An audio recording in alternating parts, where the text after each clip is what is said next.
Pinagkakakitaan yung pagsisira, pinagkakakitaan din yung paggagawa ulit. Correct? Simula pa lang na nagkaroon ako ng isip, naririnig ko na to.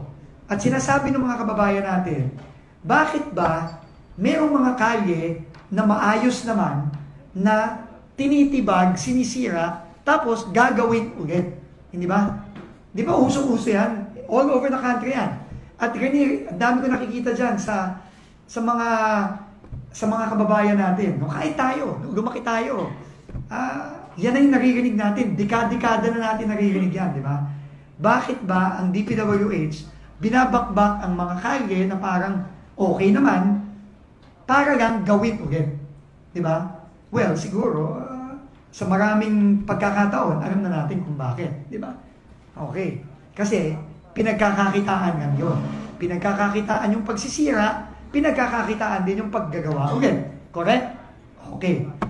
So, effectively now, I will be suspending all rebracking activities. No? Pinapasuspend ko and gagawa ako ng bagong department order on rebracking.